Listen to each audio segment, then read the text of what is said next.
One of the most anticipated dog breedings has finally been confirmed. The pups from this pairing of Zeta and DMX will be born very soon. We are now accepting deposits. Our pups will come with ears cropped and a 2-year health guarantee.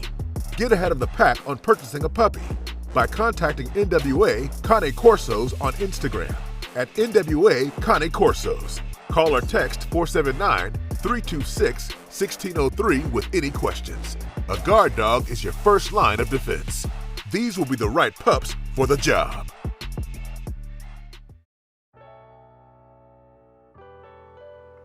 Dante's Boxing Nation, what's going on, guys?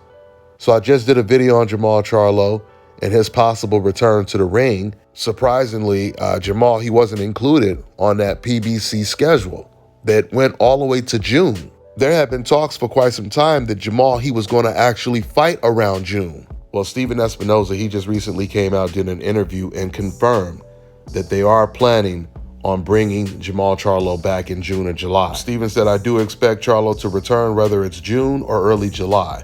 I think somewhere in there makes sense. We're close to finalizing the fight, being completely candid. He has been out for 2 years. He has an injury and some personal issues to be sorted out. He's anxious to get back in the ring. I think being completely candid, 160 isn't the deepest division. There's very good talent at the top, but there's a gap once you get past the top names. Then Stephen Espinosa, he brings up the Carlos Adames fight, saying that he doesn't think it's fair to put Charlo in there with a Carlos Adames with this long layoff and his injuries and everything else that's been going on with him. This is exactly what Stephen Espinosa said. Quote, I don't think it's fair to ask him, coming off of an injury and time off, to take on the toughest opponent at the top of the list. It's clearly not going to be Adames or someone like that, but I think it'll be a credible fight, and I'd look to see a meaningful fight, maybe Adames or something like that as his next fight close to the end of the year. Now, that's interesting because if you paid attention to what Stephen Espinosa said, even he acknowledged that there's not too much tough competition, or at least there's not too many big names at 160 anymore. Of course, Golovkin has been avoiding Jermall Charlo since the beginning, and he would never fight Jermall Charlo.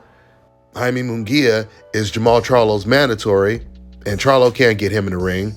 There's only Carlos Adames, and there's no doubt about it. Carlos Adames, he's the most dangerous opponent out of all of them.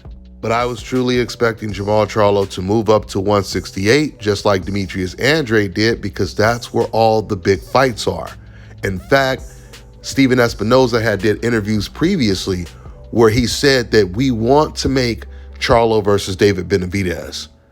So apparently Jermall is not ready to move up to 168, not yet. And the fact that they're already talking about matching Jermall Charlo up with 2 opponents this year means Charlo is not planning on moving up to 168 for quite some time.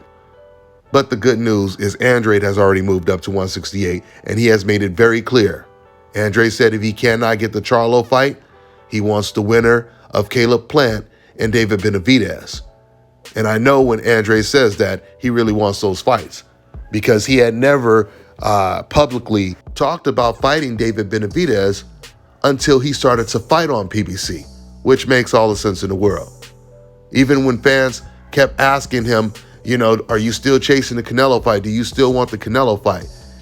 Demetrius Andrade, he said, look, I'm only focused on making the fights that I know can happen. Right now, I'm over here at PBC, so I want the PBC fighters. He said, I want Charlo, and I want the winner of Caleb Plant versus David Benavidez. I think that's the fight that we're going to get next. I think the winner of Benavidez and Caleb Plant will fight Demetrius Andrade, and Jermall Charlo will remain at 160.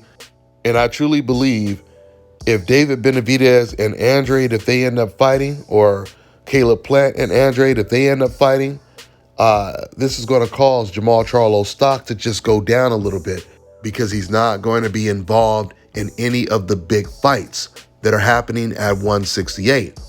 Although Adames is a good fight, and it's a tough fight that doesn't even guarantee Jermall Charlo the win, it's a great matchup, but it's just not the type of big names that are at 168.